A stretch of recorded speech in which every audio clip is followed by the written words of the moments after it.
24 तारीख को जो माननीय पूर्व मुख्यमंत्री भूपेश बघेल जी के काफिला को जिस प्रकार से रोककर उनके सुरक्षा कर्मियों के साथ और माननीय पूर्व मुख्यमंत्री के साथ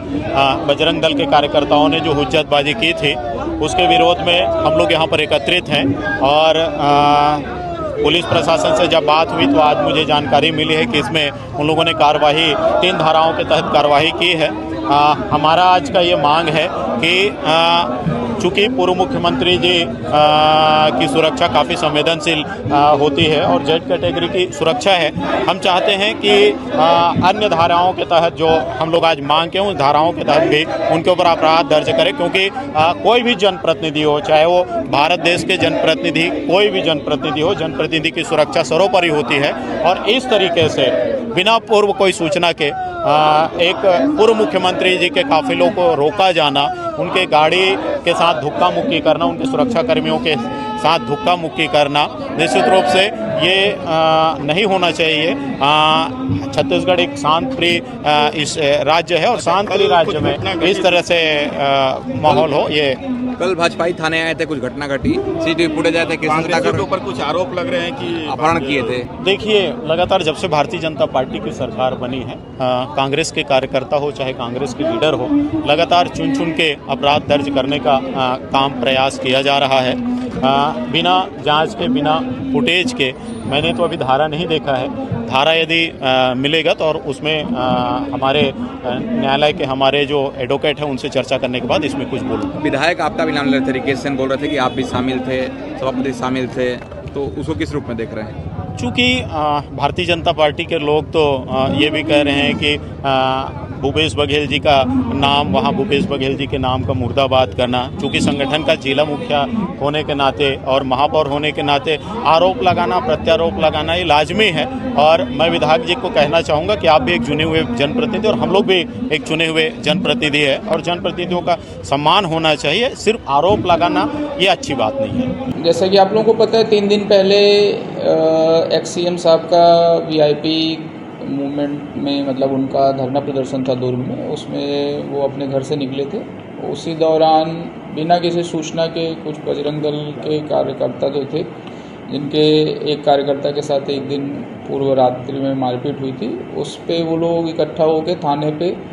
गिरफ्तारी के संदर्भ में कि गिरफ्तार नहीं किया गया, उस पर ज्ञापन देने होने के लिए शायद वो लोग इकट्ठा हो रहे थे बिना किसी सूचना के। और उन लोग वहाँ से सिरसा गेट से निकले ही थे कि एक्स-सीएम साहब का जो है वो कारकेड उसमें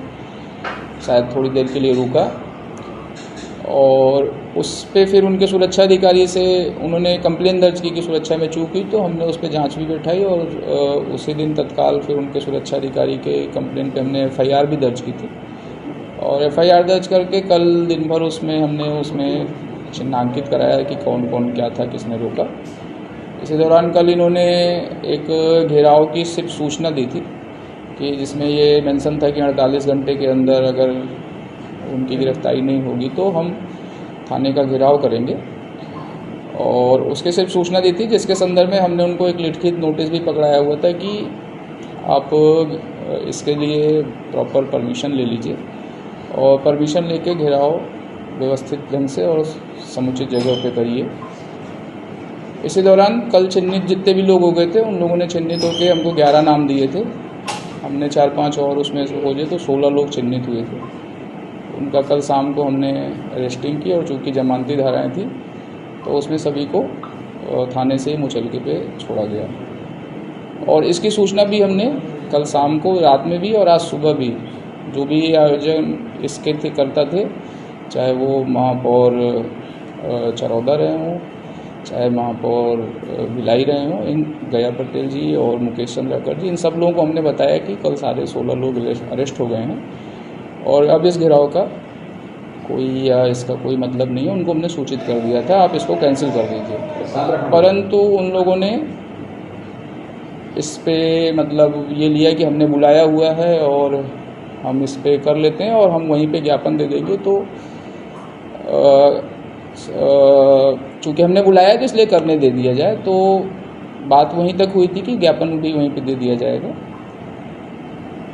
परमिशन भी नहीं थी इनके पास उस धरना प्रदर्शन की, और जहाँ तक मैंने बताया, जो उद्देश्य था इनके घेराव का, उस उद्देश्य की पूर्ति भी कल ही पुलिस की तरफ से पूरी हो गई थी।